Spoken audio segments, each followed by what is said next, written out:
just because I have this quote unquote invisible illness, I can't wait till 4 p.m. Let's all go for a team lunch. That would be great if the team lunch was at 1. Yeah. And there was so much like hostility from time to time within the group. Do you guys think that I am making these things up, that I'm faking it? I was in Thailand, the food was amazing, but I was on MDI. I had just like a massive bag of just pens, and it did not go well. I did get very ill at the end of it. It didn't deter me because I thought this experience is amazing. I'm going to be diabetic no matter what. But the next time I had then been on CGM and I was also on a pump. I know personally as a Nigerian woman, it's very like taboo to talk about your health conditions.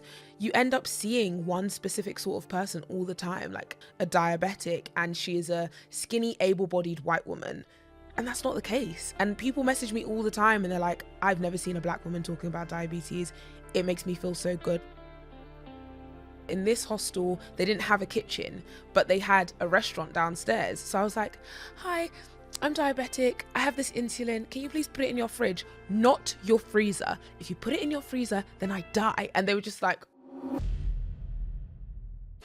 Hi everyone, welcome to TypeCast, Life Between the Lines, a diabetes podcast that goes beyond the target glucose.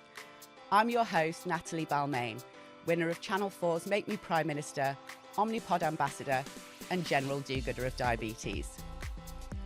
Juggling the ups and downs of diabetes can be challenging, so I'm here to connect you to some real people with real stories who all have one thing in common: type 1 diabetes. We'll be talking to some amazing guests over the course of this series, sharing laughs, tears, insights, and inspirational stories. So whether you're a seasoned pro or newly diagnosed, I hope you enjoy the podcast. If you do, you can make sure to watch, download, listen, and subscribe on YouTube, Spotify, iTunes, or your favorite podcast app. I hope you enjoy the show. TypeCast, the podcast, features real stories from real people living with diabetes. But of course, none of this should be taken as medical advice. Always seek advice from your diabetes specialist team before making any changes. Hi everyone, and welcome to another episode of TypeCast, Life Between the Lines. I'm your host, Natalie Balmain, T1D, ADHD, and BAD. OMG, right? So I am delighted to introduce my guest today, Temi. Temi is an absolute powerhouse of a woman. She qualified as a doctor only 7 years after being diagnosed with T1D, which I just think in itself is incredible. She's also an avid traveller. She now works as an aesthetics doctor in London, so I might dig into that a little bit. And she shares her adventures and talks openly about T1D with an incredible perspective, being both somebody who lives with it and is also medically qualified. But how does she juggle it all? Let's find out more. Hi, Temi. Hi, how are you? I'm good, thank you. How are you? I'm doing very well. Thank you so much for joining me on the show today. I've been super excited to have you I'm excited on. to be here. So let's start at the beginning. You were diagnosed at 17, is that correct? Yeah, I was 17. So it was 2012. Wow. I was like on my way to school and I'd been feeling a bit unwell for a while. Yeah. But nothing that I thought was out of the ordinary. And I always say like I was losing weight. And so to me, that was a good thing. And so I want to, yes. So let's talk about, let me stop you for a second and talk about that, because I'm so glad you mentioned that. I was 20 when I was diagnosed, at university, and I had the exact same reaction. I was losing weight without trying, and I thought, isn't this great? Yeah. This is what they tell you about when the puppy fat just drops off. They literally, people used to tell me that all the time. They'd be like, don't worry, you'll become an adult and then you'll lose the weight. And I was like, I'm 17, I'm becoming an adult, so I'm losing the weight. It's and perfect. That's exactly what I thought. Yeah. And to make matters worse, I also had a part-time job at a beauty counter in Selfridges. And I mean, this is an indictment of modern society, if ever there was one. I shrunk from about the weight I am now, about 9.5 stone, to nearly 6 stone. Wow. And it was quite horrific. But I didn't realise how horrific, because, you see yourself in the mirror every day.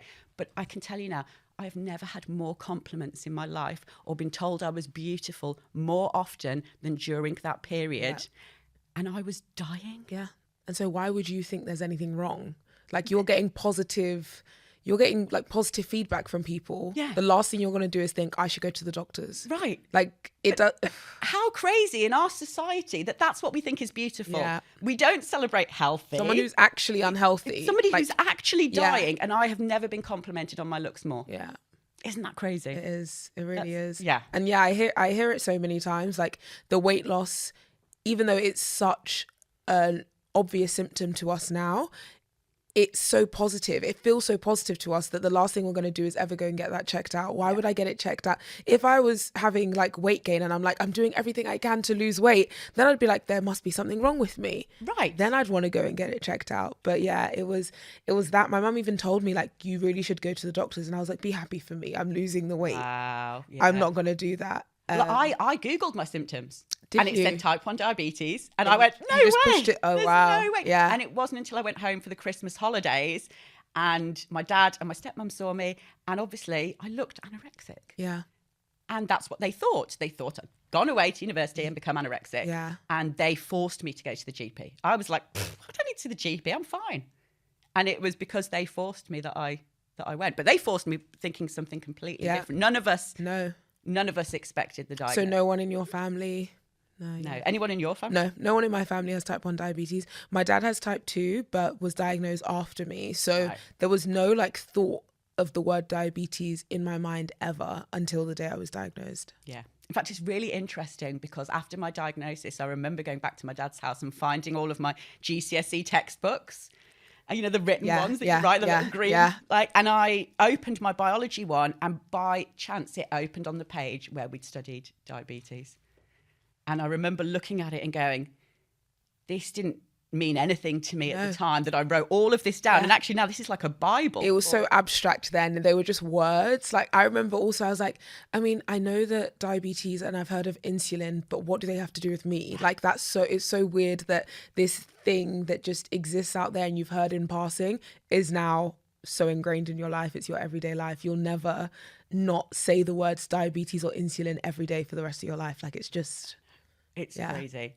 So, 17 and 20. Yeah. That's a difficult age to go through a diagnosis. And obviously at 17, you're already on your sort of academic path. So had you already decided to be a doctor before you were type 1? Yeah, I decided when I was a child. I don't know what made me decide that, but I said, like, I don't know, I think I was in primary school and we were learning about different careers and I was like, that sounds fun, I'm going to do that. Wow. And all the teachers were like, you should definitely do that, Temi. You'll be great at that. And I was like, excellent. Like people are enjoying when I say that, so I'm going to keep saying it. And I just ran with it. So by the time I was 17, there was no question. I'd put all of my GCSEs, all of my A-levels for that reason. So it was just... And did it knock you off at all? Did you have to take any time off or sit exams later, or did you just power? I was literally like, I went back to school on Monday. I got diagnosed on Friday. I went to school on Monday and I was like, I was so in denial. Yeah. I was like, this cannot affect me. It will not affect me. I have goals. I have to achieve them. My mum was like, maybe you should consider studying something different. And I literally snapped at her. I said, don't you dare say that. Wow. I do not have to change anything. Like I was so like in denial that it's not going to affect me. I can overcome it. Like I remember having my first hypo in a chemistry exam and I like confused it for like anxiety, nervousness, because I wanted to do so well in the exam. Yeah. And then I left the exam and I was like, checked my sugars and I was like, it's like 3.2. Oh, wow. And you completed the exam like that. And did you pass? I did. Well, there you go. I mean, so basically nothing can stop you. Like that's how I felt. Yeah, definitely. I feel like newly diagnosed, I was so convinced that nothing could... Now I'm like, I'm going to take it easy because I am aware that things can affect you and that's okay. Like it's human. I'm not superhuman. And I think it's like the cockiness of a teenager that you think that you're superhuman. That's true for everyone, isn't it, really? Whether you live with diabetes or not, the fear kicks in as you get older and you see things that you did when you were younger and go, I did that. Yeah. I wish I could go back and tell myself off. Like I get angry at past stuff and that's when I know I'm getting older because I'm like, I want to discipline my previous self to be like, why did you do that? Yes. Why weren't you thinking? Like, wake up. But oh, do you know, I think the moment for me when I realised that I was, I don't want to say old, mature is the better word. I remember seeing some girls walking down the street on a night out, and it was cold, and they had hardly anything on. I think the bottom of their butt cheeks were on display. And I was thinking, what are they wearing? What are you wearing? I used to go out and not bring a jacket because I didn't want to pay £2 for the cloakroom. Yeah. Now I'm like, I'm taking everything. I've got a backpack on. I've got all of the things I need in there. It's not happening. Yeah. Life. 100%. I know. I think last time I went out with some of my friends, and they're all mums now, right? And I'm the only one who's not a mum. And I had to be the mum on the night out because they wanted the kids, they wanted to let loose. 100%. And by the end of the night, I'm sitting with 3 women who were basically face down in their chips. And I'm going, I've got to drive you guys home. Yeah. It's like, how did we become these people? How? I never thought it was going to happen. Oh, God, no, definitely. No, I definitely didn't. No. Definitely didn't. So back on the conversation. Yeah. So 17, diagnosed, power through your A-levels. Yeah. Take a gap year or straight into university. Yeah.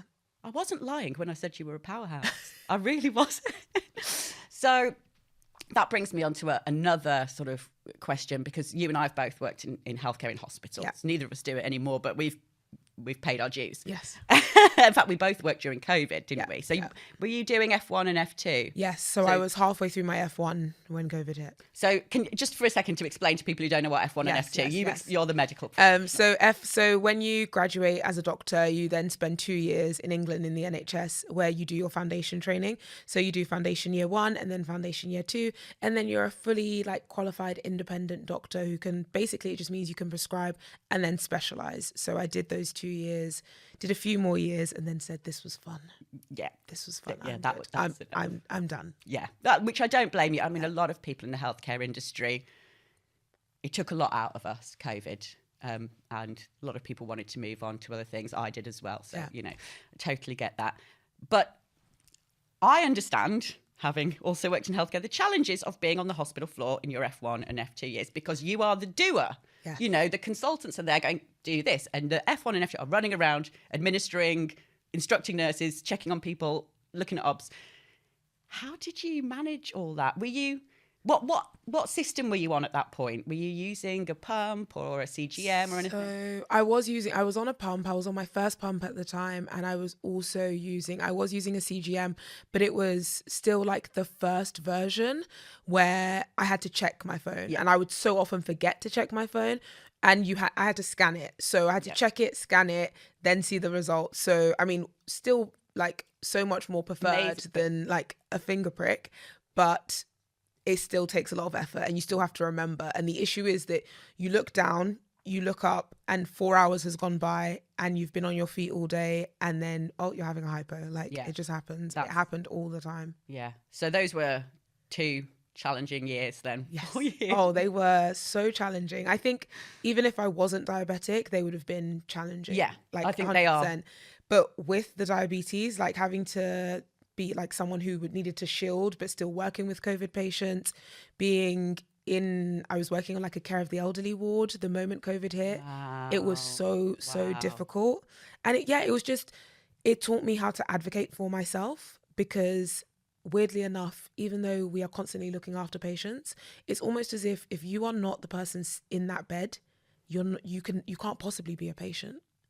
I had consultants and colleagues tell me there's no such thing as a one-day sickness. If you call in sick for a day, you clearly were making it up. And I'm like, I will gladly take a week off. Yeah, if you'd rather take a week off. I will gladly take a week off, but I needed the day. I wasn't well. It honestly would amaze me how empathetic they could be towards a patient the moment they're on their list. But just because I have this quote unquote invisible illness, it didn't make sense to them why I might need extra time to do things, why I have to go to lunch. I can't wait till 4 p.m. to have my lunch. Let's all go for a team lunch. That would be great if the team lunch was at 1. Yeah. But if it's we're having lunch at 4, so we need to get all the jobs done, I need to go to lunch at 1. I'll come back and do the work whilst you guys go at lunch. I'm fine with that. And there was so much hostility from time to time within the group. And it was do you guys think that I am making these things up, that I'm faking it? It's more awkward for me to have to say these things and point them out and be the odd one out. I would much rather be able to conform and go about it the way, I always had the intention of being this hardworking, diligent doctor. Like, I never thought that I would have to say, I can't do this, and I can't do this right now, and I can't do it in the way you want it. It was just as difficult for me as they felt it was difficult for them. Yeah. And yeah, I just never thought any of that would happen. I always thought, because in my mind, I'm still that 17-year-old who nothing's going to stop me. I'll do an exam through a hypo. I'm not going to treat a patient through a hypo, because then I become the patient who's on the floor. Right. And who is that helping? Yeah, you're not actually in a fit state Exactly, to help them. So it doesn't make sense. And it's like, if I don't take care of myself now, I can't take care of all of the patients who need me on that ward later. That brings me on to another point. So we've just talked about image and how people can seem fine. And so I think I'd like to talk to you about something that's really important to both of us. And that is, again, about image and representation. Because I know there was a really powerful reason, and something that speaks very much to me as well, about why you wanted to be open with your diabetes. Yeah. Do you want to tell me a little bit more about that? So when I was first, like during the lockdown, I went online. I started looking up things about diabetes because I decided I need to start taking it a bit more seriously. It'd been about 7 years and I just ignored it, tried to avoid it. Going online, seeing loads of people talking about their diabetes was amazing. It was so powerful. It felt intense. Like, I felt like I sat there for hours just consuming people's like content about diabetes because they were proud of something I had been ashamed for, like deep rooted shame. So it was overwhelming to me to see this. It was so inspirational, but I didn't see anyone who looked like me. And I was like, well, it's not as if this is like the rule. It's not as if there's only one sort of person who has diabetes. Right. It can affect anyone at any point, like who's doing anything anywhere around the world. So there's no way and there's no reason that it should only be one sort of person. And I know personally, as a Nigerian woman, it's very like taboo to talk about your health conditions. It's something that you keep to yourself. You don't bring up. You certainly wouldn't share it online. You'd share it with your close friends and family, if that. But I thought, if they're doing it, I can do it. And it made me feel good. I would love to, one, be able to make myself feel better, because the shame is not helping me. Like, feeling shameful about something is only going to make it worse. So if I can post, and I thought it would be so small, like I thought I would just do a few posts here and there and it would be nice for me and I'd feel good about it. And it just completely changed my life. Like, the way I feel about diabetes now, it's like my partner. Like, it's not something that I hide. It's something that it's like I live with it. I live my life with it, and everyone can see it now. It's not something that I will tell you I'm diabetic. Like, it's not something that you get out of me when I'm having a hypo and I have to explain what's going on, why I'm sat in the corner. But yeah, I just think that you end up seeing one specific sort of person all the time. Like, you always see a white woman. That's like the definition of a diabetic, and she is a skinny, able-bodied white woman. And that's not the case. And people message me all the time and they're like, I've never seen a black woman talking about diabetes. It makes me feel so good. Like, I've met up with so many diabetics of like all walks of life. And it's amazing because it's like, this is what I wanted to see. Now I get to be the thing I wanted to see. Yeah. And now I see more people doing it. It's beautiful. Like, it's everything I wanted and more. I had the idea of this would be great to do, but I didn't think 4 years later I would be like obsessed with it the way I am, because helping one person is amazing. And the fact that I see it happening time and time again has just, I mean, I just think that's incredible and it's just such a powerful reason for doing something. And I can see why that drives you. Yeah. And anytime you might feel like, oh, do I want to talk about this? You're like, actually, the mission is that's what's really important. And I get it, being mixed race myself. Part of my mix is Indian, and it's another culture that doesn't like to talk about health problems and keep them very much wrapped up in a home. We'll look after you at home. And I don't remember the instance, which is a real shame, somebody shouting something to me in the street about my CGM and me shouting back at them and kind of going, actually, it's this, mate. Do you know what I mean? Yeah. And my auntie was with me at the time and she said, why would you tell them that? And I went, but why wouldn't I? Yeah. I just don't understand the question. Why wouldn't I tell them that? Yeah. Keep it to yourself, keep it hushed. The only reason you would keep something to yourself is because you're ashamed of it. Like, there is no reason to. It's not as if you're keeping it to yourself because you're afraid someone's going to harm you. It's not like you have a really expensive, like, it's not like worth hundreds of thousands of pounds. And if you yelled out the price, you'd be like, well, you know, you're walking down the street, you probably get robbed for it. It's not for your own personal safety. It's because people feel like what you are experiencing, you should keep to yourself. And I think it ties into the stigma that diabetics have to deal with also, and the stigma of all types of diabetes. Like, it's not just type 1, type 2 diabetics specifically, I mean, more than type 1 diabetics deal with the stigma of you ate too many sweets, your legs falling off. And it's like, the number of times I'm having a good day, I am minding my business, having a good day, Right. and then someone says something. If it's not on TV, it's on the radio, it's on a podcast, it's in a film, I'm sitting in a cafe, someone orders a dessert, I'm gonna get diabetes. What is wrong with you? Like, genuinely, I'm like, how many reels do I have to make? How many times do I have to say it? How many people need to listen? Like, stop it. I have people I went to university with, doctors, and I'll see them post it in their story. Like, they'll post a dessert and be like, diabetes loading. Yeah. And I mean, you literally have studied the science behind this. Because we sat in the same lecture theatre. Yeah. So why wouldn't you engage your brain in this moment to know that what you're saying is completely inaccurate and just perpetuating a stigma that doesn't make sense as a healthcare professional? How can you possibly advocate for your patients if this is in your subconscious? Yeah. And that's it. It's the psychology. It's the embedded. I don't want to say it's unconscious, because I don't believe it is unconscious bias. It is a conscious choice to make fun of something. And it comes from, I think, just either a lack of care or a lack of thought as to the wider impact of what you might think. Why would you walk up to somebody with diabetes and say, "How many did you give yourself that? How many sweets did you eat to give yourself that?" It's unbelievably cruel. And to somebody whose mental health is our mental health is so important to us, because we've got to keep ourselves alive every day, and we've got to have the motivation to want to do that. Yeah. Now, if you make somebody feel helpless, and what's the point? Yeah. Why am I going to look after myself? Might as well just not. The moment I feel anything overwhelmed, low, depressed, anxious, the last thing I want to think about is my diabetes. Like, when I was on MDI and I had to inject, to me, every injection felt like effort. I'm actively doing something. And so if I was feeling low, I'm just going to ignore that. Like, it's going to be the last thing I want to do. It's so, they're so tied. They both affect each other so incredibly. So when you hear those things, it really does beat you down. And I don't think people realize that. And it just feels like you just don't care, because if you did, you wouldn't say those things. They are hurtful, and we're not in a position where we don't understand it as a society. People understand stigmas. They understand what is okay to say and what's not okay to say. They just don't care. Yeah.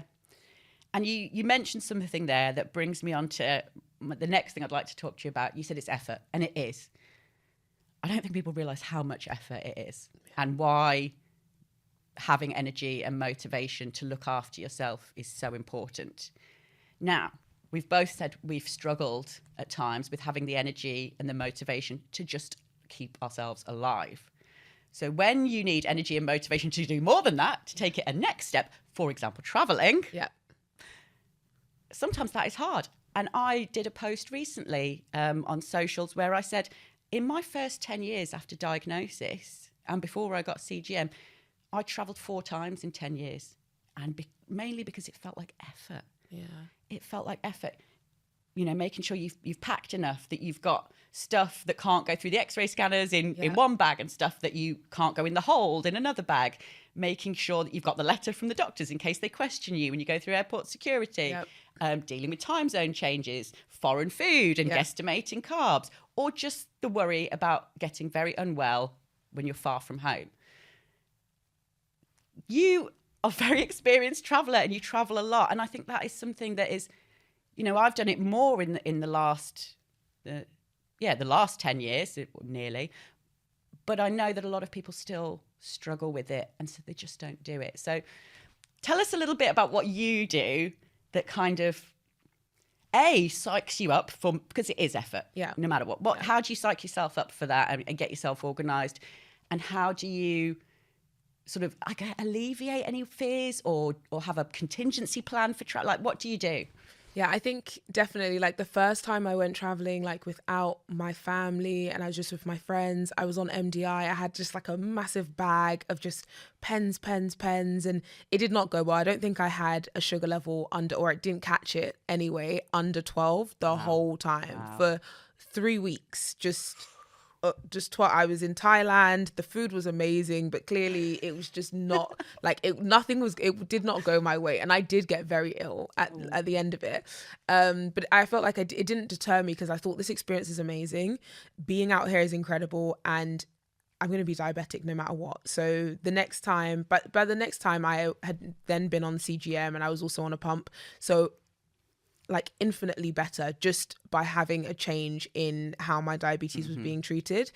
But I think that it's all about like planning and preparation, and that's just diabetes in general. Like spontaneity goes out of the window. I could not turn around tomorrow and say I'm going traveling for 4 weeks. It wouldn't happen. I don't have enough in my fridge. Is I don't it have just enough me, insulin. or that was one of the things that really upset me actually when I thought Losing about it, is that spontaneity. I will never be able to have a man or anybody go like just pack a bag and we go somewhere, and then get to an airport and be told you're going away for 2 weeks. That you know, because you just can't. It couldn't happen. I can't even like after work say like I'm gonna go out tonight. My pod could be nearly over. I need to go home and change it, and that was the plan in my head. Yeah. So I think everyone's used to like knowing that they need to plan, but it's just like planning on steroids when it comes to going on holiday and planning for every eventuality. Yeah. So I've got my pod, but what happens if I were to lose my PDM? I've got my backup PDM. Yeah. And what happens if for some reason I was to lose both of them? I've got my pens. And what happens if my pens go missing? I've got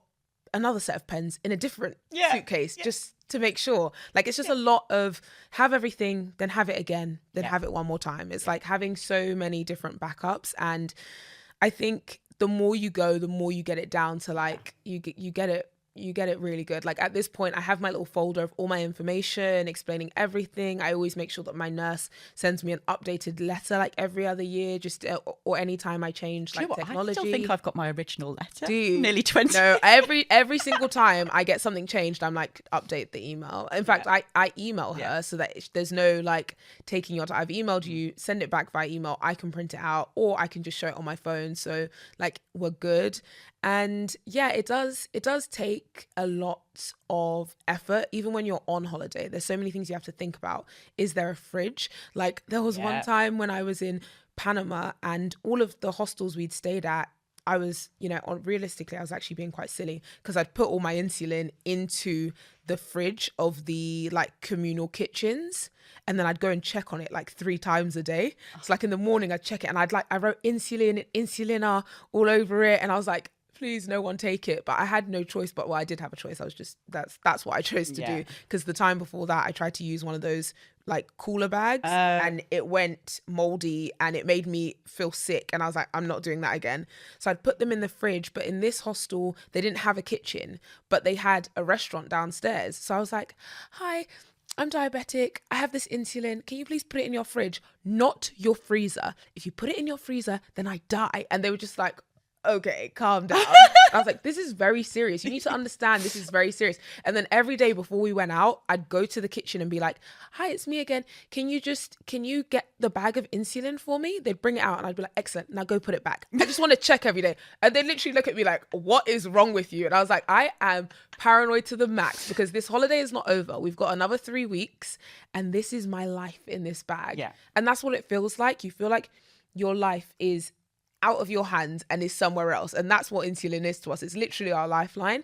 But I know that if I did it again, I was younger then. And when I do go away for long periods of time, I keep it near me. I can't leave it in a room that other people, drunk people, young people, silly people have access to, because people love to go through people's things. Like it's especially in hostels. But I was like, I think they'll take the pizza before they take the insulin. So yeah, I think I'm good.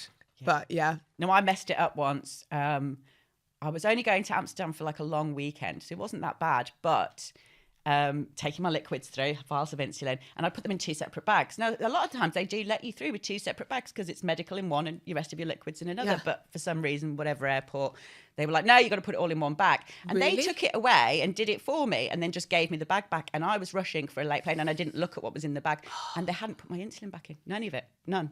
So I arrive in Amsterdam and my pump is about to die. I need to change my pump and I've got nothing. And I spent a full day, 1 day out of a 4-day holiday, paying to have a doctor's appointment so I could get a prescription and then go and pay to receive the prescription because I'm not a national and I don't know how it works in the Netherlands anyway. But yeah, so that is and of course heartbreaking. The stress of it. So I've already, my pump has already exactly. died. So now you're literally I've got no insulin, no background, and I've got cortisol, nothing. and I'm going, yeah, whee! yeah, up and up and up.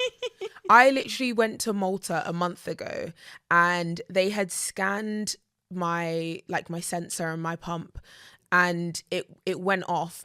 And what it went off for was ridiculous. I was like, this is literally impossible that it's going. And they were like, so we need to like do a full body check. And I was like, fine, it usually happens anyway, so go for it.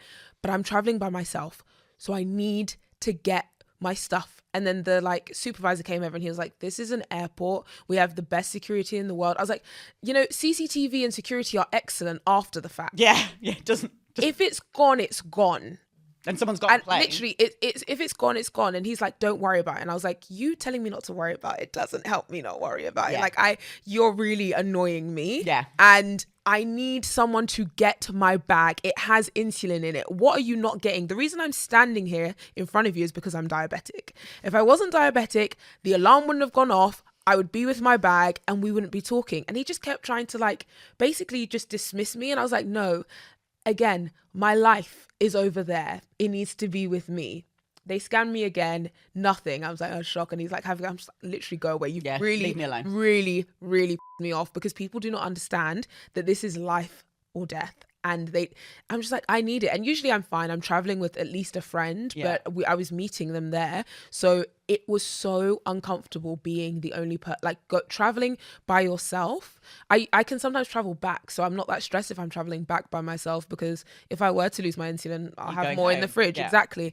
But yeah, it was very stressful because I was like, this would ruin the entire holiday. It would be going to another country, having to find a pharmacy, having to find a GP, like all of that. And I've yet to have like a horror story that it was I don't have my insulin. Like I think there was one time when I was at university, I was coming back from, I think it was also Amsterdam, but it was such a silly journey. We like were on a coach and then a ferry and then a whatever, and I was still on the pens and clearly just did not calculate it. It was like a going on a Friday, coming back on a Sunday, didn't do the maths right, and for the last meal just ran out. So I just had to it was fine though because I had my long acting, so I was good. But I just remember having to have like no carbs for dinner, and I was like, I could actually cry. That is so annoying. So I was like, this is depressing me. I can't have any carbs. And my friends didn't understand what was going on. I was like, I'm actually in a really bad mood, so just know what me, because it's gonna get ugly. You don't know we were all hungover, we were tired, everyone's having burgers, everyone's like, and I'm just there like, I can't have a burger. This is so sad. That is not the one. Yeah. That is not the one. Should we be a little bit more positive for a second then? Go on, tell me, what's the best airport you've ever gone through in terms of your diabetes? Can you remember? As in like who were just great with you, who just made it all smooth and wonderful? It was the best. Mine was Boston. They were just... I got there and I was panicky and I was like, I can't go through the machine because I'm wearing this and this is my liquid bag and it's got this in, so don't take it. And she went, oh, you're tight. Well, she went, don't worry, we see this all the time. It's fine. And they looked after me. They literally had somebody with me and somebody holding my baggy bags here. And they were great. I actually feel that in general, South American airports are great because it just cracks me up that I'll be like, it's insulin. Like, am I allowed? And they'll be like, what? And then I'll be like, insulina. And they're like, insulina. They're like so chill about it. And I'm just like, it always makes me laugh when you add an additional letter and people understand the word. It cracks me up because I'm like, what? I'm like, if someone said insulina to me, I would know what they were saying. I know they're saying insulin. So that when I say that and their face lights up, they're like, we know what you're talking about. Now we're speaking the same language. And I'm like, okay, thank God. Because before I was like, God, am I going to have to like log into my Google Translate and try and explain? Do charades. Yeah, like this. Like, and I'll literally be like pointing and be like insulin and like, And also a lot of the times, they are just so happy to just let you pass through. It's not this whole now we have to come and check every single and like make you feel like you're a criminal basically for explaining like you could just scan it and we could move on. But instead, a lot of the British airports, they want to take you into a private room, start asking you different questions. And I'm like, I just got a water bottle through in my bag. Yeah. So is the security good or is it not? Like, what are we doing here? Right. But yeah. Temi, thank you so much for coming on today and for talking us through your journey and traveling and representation. I think it's just been, there's so much that people are going to take away from this chat. I hope so. But if it's okay with you, I'm not going to let you go just yet. Yes. Fantastic. So everybody, I'm going to be back after the break with Temi for the more lighthearted part of the episode. And before then, you're going to hear a quick message from our sponsor. Since being diagnosed with type 1 diabetes back in 2007, I was determined not to let it get in the way of me living my life. But of course, living with diabetes is hard.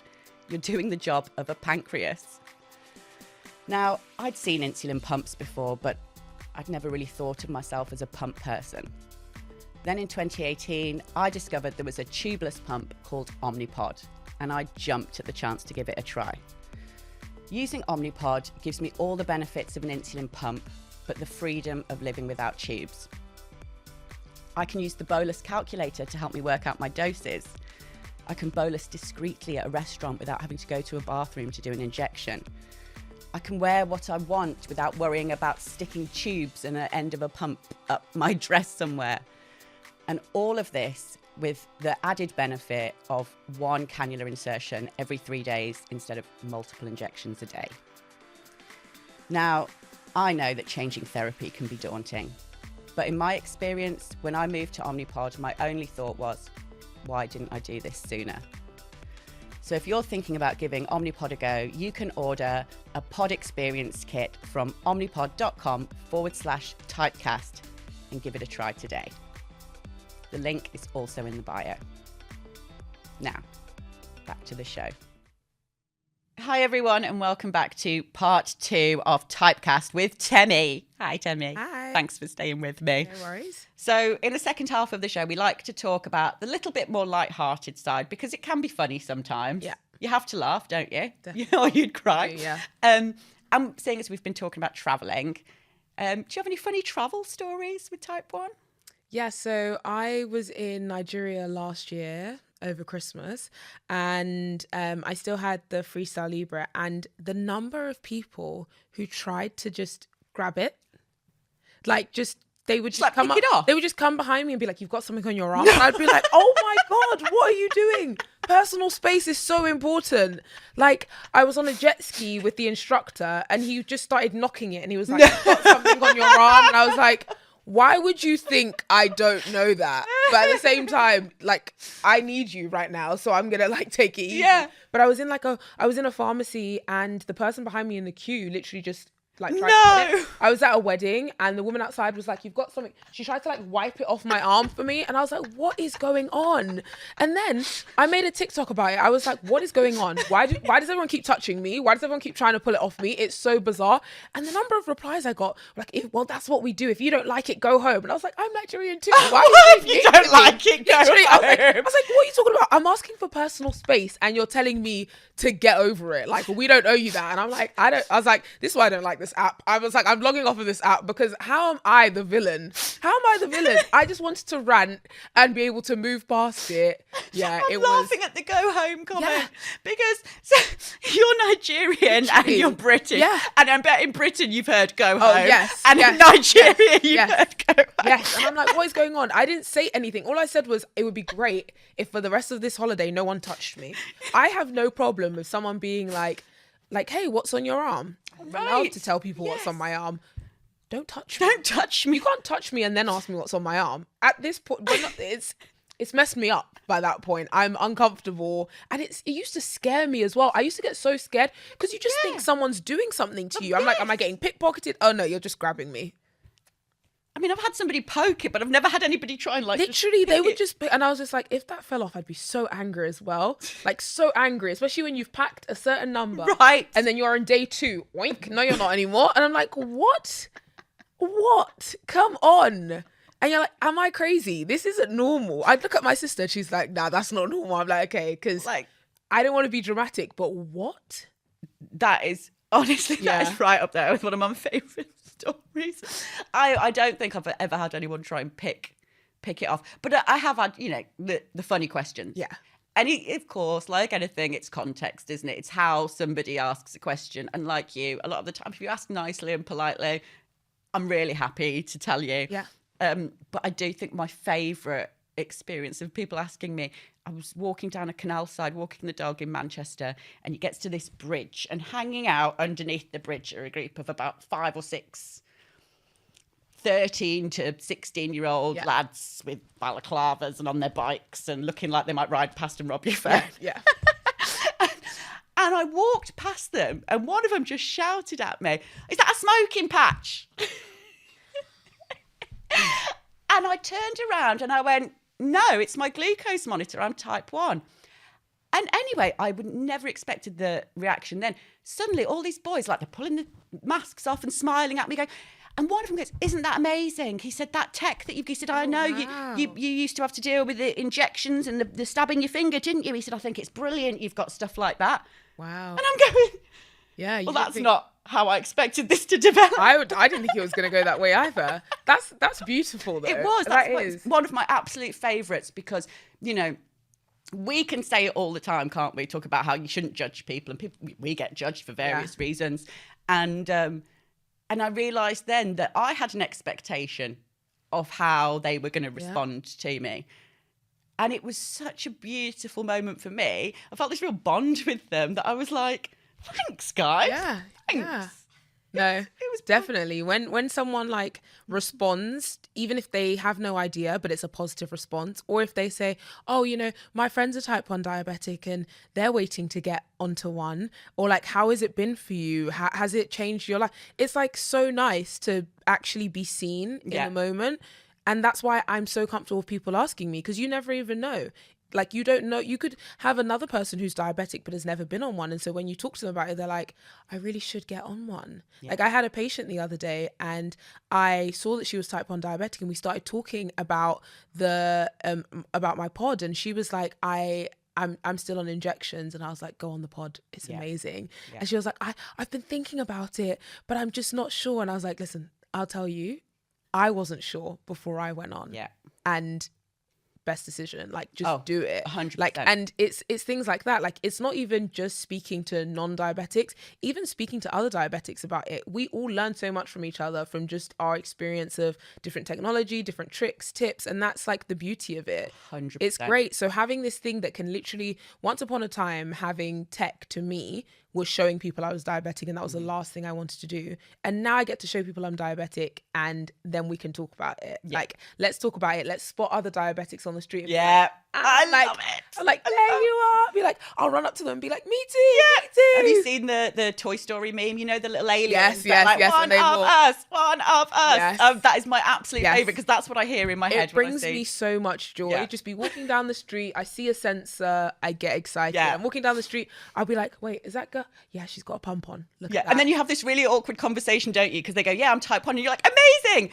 Not amazing that you have it, but amazing that we've like, met "Me each too, me too." Me too. I'm like, "Yay." And I'll like literally tell my boyfriend, I'm like, "They're diabetic." Yeah. And he's like, "Okay." And I'm like, no. That's exciting. Be excited. Yeah. Be excited for me. That's my people. Like, That's come it. on. That's it. And it's such a camaraderie. And, you know, I've talked before about identity issues that I struggled with being a mixed race kid in the 90s in Britain, and not feeling a part of either community, because they're like, "Well, you're not exactly us, and you're not exactly us." Yeah. And I never felt a part of something. And I think that's why I became so active in talking about it, because I remember it was probably years after my diagnosis, maybe 4 or 5 years. And I just decided to post a picture on Facebook of me doing an injection, going, this is what I do every day. And within hours, a girl from New Zealand had found me and she said, oh, I saw your thing. I must have put a hashtag in that. Yeah. And she said, I want to introduce you. I want to invite you to join our Facebook group, Females with Type 1. And it was a whole Facebook group of girls around the world from everywhere who lived with Type 1. And that moment was a massive turning point. It was in my life, because I finally felt like I was part of something. Yeah. I was part of a community that understood me, would be there for me, would defend me. Yeah. Things I'd never had growing up. And that's why I wanted to do the stuff that I did and give back. And that's why I wanted to talk about it and wear my stuff on display so that somebody else who maybe hasn't found us yet can find us. It's like a secret door. It's like a bat signal. Yeah, if you know, you know. Yes. If you know, you know. Yeah. And if you don't, ask in a nice way. Don't grab it. Just ask. Just ask, yeah, Ask. please. Don't talk touch. about it. Happy, yeah, just don't touch. I feel like that should just be a life theme. It's not a diabetic thing. Do not touch people. Yes. Like everyone should learn that. But yeah, no, it's so great to be able to go from something that I thought was a negative to now being such a positive. I get excited to see it on people. It's crazy. Yeah, me too. And I have so many nice experiences with people around the world who, just to touch on one of them, a guy that I met in LA, and we were both actors. So we're just chatting about being actors, add each other on Instagram, chatty, nice, lovely. And way afterwards, after we'd finished doing stuff together and I wasn't even in LA, he messaged me, said, I just love the stuff you do on your page about diabetes. And it's so important. And, you know, just wanted to say, well done. And I said, oh, thank you. Do you know somebody with it? And he said, yeah, me. Oh, wow. And I hadn't realised that the whole time. He kept it to himself. He obviously wasn't something he wanted to talk about. Yeah. And then he reached out privately. And Yeah. was like, and I just goes to show it doesn't matter. You know, somebody is an actor. You might think really confident person. Yeah. But you don't know. But you don't know. Yeah. You don't know how. And you've got to create that space, that safe space for people to go, can I join? Yeah. Definitely. So brilliant. Oh, thank you so much, Temi. I'm going to ramp it up a bit now. Okay. Would you be up for some quick fire questions? Yes. Let's do it. Okay, Temi. So this is a section that I do with every guest, and it is our quick fire round. So are you ready? Yes. All right. Pump or MDI? Pump. I think that's a pretty easy one, isn't it? Yeah. Well, we're both podders. We love our pods. Finger pricks or CGM?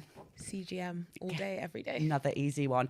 I find, I did personally and anecdotally, people I talked to, a lot of people find finger pricks harder than injections. Did you? I mean, I don't enjoy either of them. No. But I think I didn't really find finger pricks that painful. I found injections could be, if you just randomly, like I would set my finger prick to be as low as possible so that you'd have to like squeeze out as hard as you can. With a needle, you just can't do that. You just have to inject. And sometimes it just kills. You inject and it kills. Sometimes you're like, is it in? Because I can't feel it. I'd rather just know what it's going to feel like every time than have that. Yeah, that like, variation. Variation. Have you ever had an instant bruise? Yeah. I've done it before. Yeah. Literally instant, like you put it in and that's it. Bruise, the lumps, the everywheres. I mean, it didn't look great on I remember at one point thinking, I'm going to have the most hideous hands for the rest of my life. Which is such a, like, who cares? But, I mean, I do, because now I'm like, yes, they're good again. They're good again. That's it, not pinkish fingers exactly, anymore. right? Like, all of your fingers just, torn up. Okay, next one. Phone or text? Text. You're a texter. Do not call me. I stare at the phone when people call me, because what do you want? I know. Because what do you want that you can't text me? I know. I'm especially like that with withheld numbers. What is it? 1991. Why are you withholding your number? I won't pick up. I will not pick up your phone. Like no, I don't pick up for like private numbers. There's 3 people in the world who can call me: my mum, my sister, and my boyfriend. That's all my call log is. Yeah. Because otherwise, send me a text. Don't do it. I'm with you on that. Yeah. I'm with you on that. Okay. Insta or TikTok? Oh, Instagram. Yeah. I'm 29. Yeah. I don't understand TikTok. I don't think that people on TikTok are like fully normal. And that's my personal opinion. The app actually irritates me. It does. What it's is like, it? What? It's like overload. It gives me sensory overload. If I wanted to see people I didn't know, why would I want that anyway? Right. Like, stop pushing people I don't know to me. Vine didn't work for a reason, Yeah. guys. I don't want to see strange people telling me about their boss. I don't care. I follow people because I want to see their content. Yeah. Like, stop it. I don't. Yeah, no, I don't get that either. Not a TikTok. Never will be. I tried to use it. I didn't get it. Yeah. I miss when they danced on it, you know, when, you know, 2020, everyone was life was dancing. simple. That was nice. Like, I'll watch a dance video, but I don't want to watch you do your makeup and tell me about, and sell me something. Why is everyone selling you something on TikTok Go now? on my TikTok storefront. I don't know what that is. Yeah. It's Like, TikTok keeps telling me I can open a store. yeah, they keep telling me, what? and I'm like, stop sending me notifications. What do I sell? I will delete this app. Like, genuinely, I'm always so close to deleting it, and then I'm like, come on, let's get with the times. But no, I'd rather not. Yeah, no, I'm with you there. Okay, high or low? I will have to go high. I would rather be high than low, because low is just then I have to eat loads. I'm shaking. I get headaches after my hypos as well. So I'd rather be high. I spent most of the first 10 years of my diabetes high anyway, so I can do it. Yeah. You know? I can live through that. Yeah. And lows, sometimes they knock me out for the rest of the day. Some of them, that's it. Even once you come round, I'm like, no, I'm going to bed now. Yeah, I think 2:00 in the afternoon. low, your side effects are now. High, your side effects may be in the future. And We'll worry about that Yeah, tomorrow. exactly. That's future Temi's problem. Low is current Temi's problem, and she doesn't want those problems. So I always go high. As always, guys, of course, none of this is deemed as medical advice. Even though Temi is a medical professional. No, definitely not medical advice. Okay, juice or sweets? Sweets. Oh, you're a sweets. I like to eat my calories. See, I am a juice lover. Because I love juice. Yeah. And then I don't want to drink it when I'm not low because I don't want to ruin my blood sugar. So when I'm low, I'm like, yeah, juice. I would like happily not have any drink. Like, I would just drink water if I had to choose between like sweets or drinks, I would just choose water. I love it. I love snacks. I'm a snack girl. That's why being on the pump was amazing, because I used to just pretend I wasn't eating snacks. Yes. And even though they made up like 50% of my carb count, Yeah. I'd be like, well, if it's coming out of a packet and it takes me 2 seconds to eat it, why do I need to bolus for that? And that was always my confusion as well, because I was like, they're like breakfast, lunch, and dinner, and I'm like, And what about all the I'm a meals grazer. in between? But Yeah. I don't have one. Yeah, no. So yeah, I mean, I love to snack. Snacks are, yeah. Okay, Crocs or not? I'll go Crocs. They're comfortable, you know, in an appropriate place, not on the street. Yeah. But people need to get it together. Like, I'd wear Crocs when I was in theatre. Yeah, perfectly acceptable. That's Yeah. acceptable. When I see people wearing it, that's how I know I'm old. I'll see young people wearing it and I'm like, get it together. Yeah. You don't look good. They're doing like crossover collections with rappers and stuff now, and I'm going. And they'll like have those little things where they have the little. Yeah, I'm like, I'm still don't know what those are called, and I keep calling them giblets. Charms. the little charms that they put in, and I'm like, oh, this is a thing now, isn't it? God. Oh, it's ridiculous. Yeah, no, definitely, I'm with you on that. All right, last one: HbA1c or time in range. Time in range. Okay. Time in range. Do you want to expand? I think your time in range shows you a much better picture of how your diabetes is. Your HbA1c can be amazing because you keep having hypos. So what good is that? And you'll get an excellent pat on the back from your endocrinologist. Really well done. Your HbA1c is 40 and you're like, I'm dying. Yeah. Help me. And they're like, oh no, you're perfect. Or you can have a HbA1c of 50, 60, 70 and you're really shunned for it. Brilliant. Oh, thank you so much No for that, worries. Temi. So before I let you go, we always like to finish shows on a positive note. See? I like that. Yeah, I like that. So I just thought I would say, what is your best piece of advice to somebody who's maybe been newly diagnosed, or, you know, what would be your advice to younger you? Yeah. I always like to say there is no such thing as a good diabetic and a bad diabetic. And I think it's so important that people understand that, because for so long, I think a lot of us put ourselves in a box of we are a bad diabetic. And I've definitely felt like I've put myself in both boxes. When I've tried really hard and done the best I could do, I've been like, look at me, I'm a great diabetic. And it's like, no, you're just a diabetic. Like, and that's okay. You'll have good days, you'll have bad days. You'll do things right, you'll do things wrong. But you're constantly learning and evolving. And diabetes is so insane that you could do the same thing every day for the rest of your life and your outcome would be different every single day. So why are you putting the stress of an entire organ onto yourself? Like, you're doing the best you can do, keep doing the best you can do, stop judging yourself, stop hating yourself, and just keep going. Like, live your life with diabetes. Don't let it rule or ruin your life, because it doesn't need to. So that's like the advice. I love that. And thank you so much for saying that, because that whole good diabetic, bad diabetic thing is such an important point, and something that I know we all battle with in our psyche. And the way that I like to look at that point is I try and think, can we imagine healthy, able-bodied people who drink a lot or smoke a lot or eat a load of processed food going, I'm a bad, healthy person? They don't even think about it, do they? They don't think about it. So we need to not put that same level of pressure and things on ourselves. So thank you for sharing that. Thank you so much for coming on today, Temi, and thank you for being a lovely guest. Thanks for having me. And for anybody who doesn't already follow you online, where can they find you? On Instagram, Temi Diabetic Doctor. I'm also on TikTok, but you probably don't want to follow me there after this. But Instagram is fine. Brilliant. Fine. Okay, Temi Diabetic Doctor. Yes. All in one word? Yes. Great. All right. Thank you so much for watching, guys. If you've enjoyed watching this episode with Temi today, please make sure you subscribe and share for more content. And of course, if you would like to be on an episode of TypeCast, you can email us at typecast@insulet.com with your name, age, location, and what you'd like to talk about. And of course, if you just have a funny story to share, please share them with us on socials. And you never know, we might read some of them out. Until next time, guys, keep doing what you're doing. You are great.